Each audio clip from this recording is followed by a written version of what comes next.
સૌથી પહેલા વાત કરું તો હું કોણ, તો હું એ વ્યક્તિ એક નાનકડી દીકરીનો પિતા અને એ દીકરીની માતાનો પતિ. મારું નામ છે અમિત પટાસરા. હું એક બિઝનેસ કોચ છું અને પાર્ટ ટાઈમ સ્ટોરી ટેલર. આજે જે હું વાત કરવા જઈ રહ્યો છું એ મારી પર્સનલ લાઈફની વાત છે અને રિયલ સ્ટોરી છે.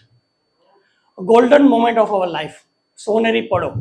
આપણા દરેકના જીવનમાં સોનેરી પળો આવી હશે અને કદાચ ના આવી હોય તો આવશે. તો એની જ એક વાત કરવા જઈ રહ્યો છું. જો હું તમને વાત કરું, સો મારા માટે જે સોનેરી પળ છે, સૌથી મોટી golden moment of my life, that is 18 જાન્યુઆરી 2020, મારી ડોટરનો જન્મ. એ દિવસે હું એક દીકરીનો પિતા બન્યો. એ સૌથી મોટી ગોલ્ડન મોમેન્ટ. એના પછી હું તો કહું ને કે જીવનમાં સોનેરી પળોની જરૂર નથી, કે એક દીકરીનો બાપ જો હોય ને તો એની જિંદગી આખી સોનેરી થઈ જાય. મારું એવું માનવું છે. હું અને મારી વાઈફ, અમે બંને પ્રાઉડ પેરેન્ટ્સ કહેવાય ને. અમને બધું ખબર પડે, છોકરાની પરવરિશ કેવી રીતે કરવાની, એને સંસ્કાર કેવી રીતે આપવાના, એને જીવનમાં આવનારી જે અડચણો છે એના માટે સામનો કેવી રીતે કરવાનો, એ બધી વસ્તુ અમે શીખડાવીએ અને અમને બધી ખબર પડે. આ અમારો વેમ હતો.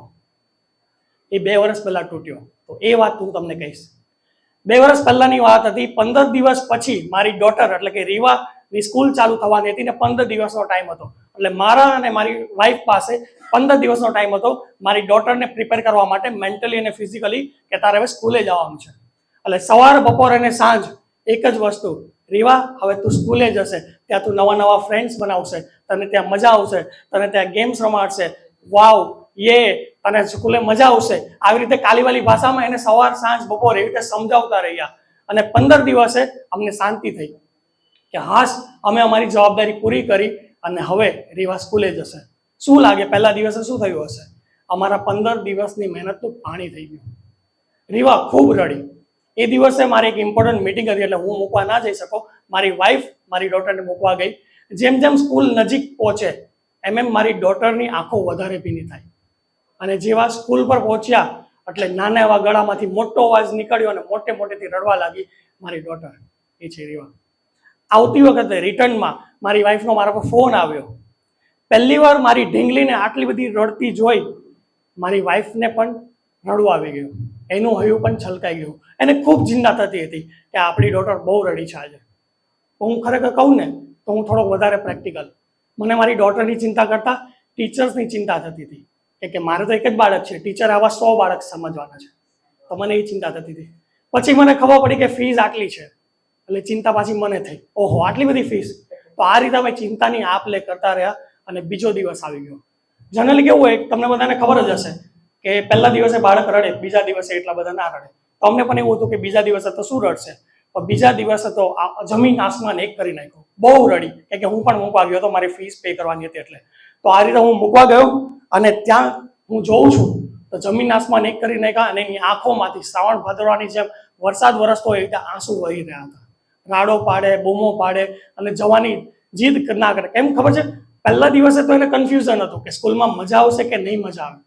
બીજા દિવસે એને શ્યોર સીટ ખબર પડી ગઈ હતી કે શ્યોરલી મને મજા નહીં જ આવે, કે પહેલા દિવસનો અનુભવ હતો અને બીજા દિવસે હું પણ હતો. બહુ રડી અને છેવટે અમને ટેન્શન ત્યાં થયું કે એક ટીચર આવ્યા. એને અમને એવું કીધું કે તમારે 8 થી 10 દિવસ આવું રહેશે જ. અત્યારના બાળકો 8 થી 10 દિવસ આવી રીતે રડે જ છે. એટલે મારી વાઈફે એક આઈડિયા અપનાવ્યો. એ આઈડિયાનું નામ છે હસતા હસતા. એ દિવસથી સવારથી સાંજ સુધી દર કલાકે 2 કલાકે એક જ વસ્તુ મારી વાઈફ મારી ડોટરને પૂછે, રીવુ સ્કૂલે કેવી રીતે જાય? અને જવાબમાં પણ એવું જ બોલાવડાવે, હસતા હસતા. શરૂઆતમાં બહુ મહેનત કરી, સામેથી ડેડ રિસ્પોન્સ આવતો હતો, 0 રિસ્પોન્સ આવતો હતો, સામેથી કોઈ રિસ્પોન્સ જ ના આવે. રીવુ સ્કૂલે કેવી રીતે જાય? એકવાર બોલી, રડતા હસતા હસતા. થોડી વાર પછી પાછું પૂછ્યું, રીવુ સ્કૂલે કેવી રીતે જાય? હિપકા ભરતા હસતા હસતા. અને ત્રીજો દિવસ આવ્યો ત્યારે છે ને એ મોઢું ચડાવીને બોલી, હસતા હસતા. મને થયું રડતા જાય એના કરતાં મોઢું ચડાવતા જાય એ સારું. મારા પાસે હજી એનો ફોટો પણ છે, આમ મોઢું ચડાવીને બેઠી છે. તો ત્રીજા દિવસે મોઢું ચડાવીને ગઈ અને ચોથા દિવસે તમે માનશો નહીં, કેમ કે પ્રેક્ટિસ ચાલુ જ હતી, એક ખિલખિલાટ હસતા હસતા ગઈ અને એને પૂછ્યું કે રીવા સ્કૂલે કેવી રીતે જાય? હસતા હસતા જાય. હવે છે ને હું થોડુંક પ્રેક્ટિકલ, તો આ જ્યારે પ્રેક્ટિસ ચાલતી હતી ને ત્યારે હું હસતો હતો મારી વાઈફ ઉપર કે મારી વાઈફ બહુ મહેનત કરતી હતી અને સામેથી રિસ્પોન્સ ડેડ. મેં કીધું આવું ન હોય, આ રીતે ના હોય, રડવા દે. 10 દિવસ ટીચરે પણ કીધું છે પ્રોસેસ છે, પણ મારી વાઈફને વિશ્વાસ હતો કે આ પ્રોસેસ બરાબર છે. અને ફક્ત આટલી વસ્તુ નહીં, 5મા દિવસે સ્કૂલમાંથી ફોન આવ્યો કે તમે તમારા બાળકને શું શીખવીને મોકલો છો. અહીંયા બીજા જે રડે છે ને બાળકો, એને આ છાના રાખે છે અને એને કહે છે સ્કૂલે હસતા હસતા આવવાનું, અને બાળકો બોલે છે હસતા હસતા. બરાબર છે. આ મારી જિંદગીનો બહુ ઇન્સ્પાયરિંગ કહેવાય ને મોમેન્ટ છે. તમને ખ્યાલ હશે થર્મોડાયનેમિક્સનો રોલ, એનું જે રૂલ્સ છે કે એનર્જી છે ને ઓલવેઝ ટ્રાન્સફર થાય, એ કોઈ દિવસ નાશ ના થાય. મારું એવું માનવું છે લર્નિંગ પણ ઓલવેઝ ટ્રાન્સફર થાય. નાનું એવું 2.5-3 વર્ષનું બાળક બીજામાં બદલાવ લાવી શકે તો વિચારો આપણે તો કેટલા લોકોના જીવનમાં બદલાવ લાવી શકીએ.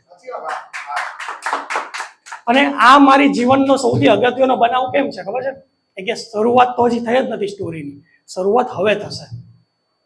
એ શરૂઆત છે સંઘર્ષની. તમને ખબર હશે દરેક સફળ પુરુષની પાછળ કહેવાય ને, એ દરેક સફળ પુરુષ જે હોય એની લાઈફમાં સંઘર્ષ તો આવે ને આવે જ. બરાબર છે. એનો મતલબ એવું નથી કે અસફળ વ્યક્તિની પાછળ સંઘર્ષ ન હોય. અસફળ વ્યક્તિ જોડે પણ સંઘર્ષ હોય છે. સરસ મજાની જોબ ચાલતી હતી, આમ કરીને લાત મારી, નાનો બિઝનેસ સ્ટાર્ટ કર્યો, કહેવાય ને ઇન શોર્ટ થાળીમાંથી વાટકો કર્યો. સ્ટાર્ટિંગમાં બધું સ્મૂથ ચાલતું હતું, ધીરે ધીરે ધીરે લોનના EMI, એમ્પ્લોયની સેલેરી, ક્લાયન્ટના ટાઈમ પર પેમેન્ટ ના આવે, આ બધી માથાકૂટ ચાલતી હતી. માથાકૂટ એટલી બધી ચાલતી હતી કે કહેવાય ને કે માથામાં ઓલવેઝ કંઈક ને કંઈક ચાલતું હોય, બહારથી શાંત અને અંદરથી ઘોંઘાટ. તમને પણ ક્યારેક થયું હશે, ના થયું હોય તો કદાચ થશે. તો થાય તો નવો અનુભવ નહીં કરતા બધાને થાય. કવિ છે ને, મા બાપ દીકરી આ બધા ઉપર તો બહુ કહી ગયા, બસ દીકરા રહી ગયા. દીકરાની લાઈફમાં છે ને બહુ બધી પરીક્ષા આવે. નાનપણમાં સૌથી લાડલા હોય બધાના, અને ધીરે ધીરે સૌથી દૂર થઈ જાય. 16 થી 21 વર્ષની ઉંમરે તો એને છે ને બધાનું સાંભળવામાં જ જતું રહે. પછી 21 થી 26 એને જિંદગી ડરાવે, અને પછી એના લગ્ન થઈ જાય અને એ દીકરો અને એક પતિ 2 ભાગમાં વેચાઈ જાય. પછી એ દીકરો ધંધેથી ઘરે અને ઘરેથી ધંધે જાય.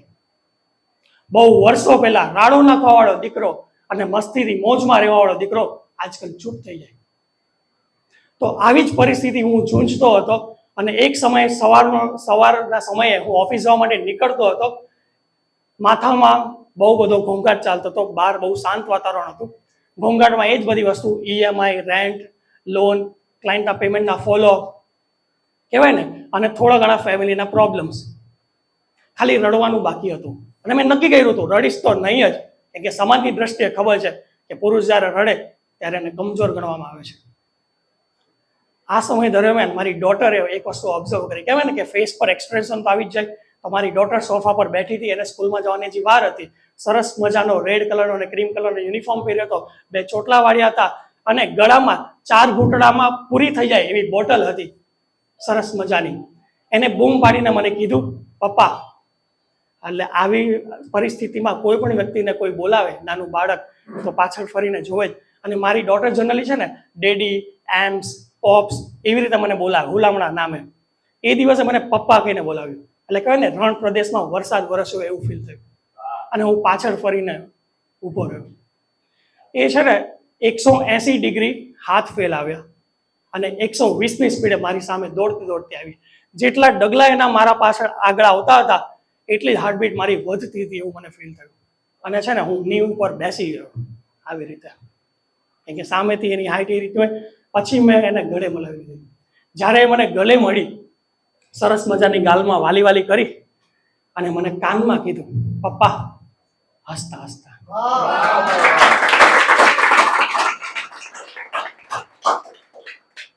દરેક બાળકની જીવનમાં સૌથી મોટો પ્રોબ્લેમ શું હોય? સ્કૂલે જવું. એ પણ 8-10 દિવસમાં નોર્મલી સ્કૂલે જતા થઈ જાય છે, હસતા હસતા સ્કૂલે જતા થઈ જાય છે. આપણે નાના પ્રોબ્લેમ આખી જિંદગી જોડે લઈને ચાલીએ છીએ અને હસતા હસતા નથી જીવતા. મારી દીકરીએ મને સમજાવ્યું કે જીવન જીવવું હોય તો કેવી રીતે જીવવું, હસતા હસતા જીવવું. તો આ વાર્તામાંથી ખાલી એટલું જ ખબર પડે કે જીવનમાં દરેક સમસ્યાનો સામનો કેવી રીતે કરશું? હસતા હસતા. આપણા અને આપણા ફેમિલી મેમ્બર્સના સપના પૂરા કરવા માટે મહેનત કેવી રીતે કરશું? સવારે વહેલા ઉઠીને કસરત કેવી રીતે કરશું? આપણામાં, આપણા કુટુંબમાં, આપણા સમાજમાં, આપણી દુનિયામાં, આપણા દેશમાં પોઝિટિવ બદલાવ કેવી રીતે લાવશું?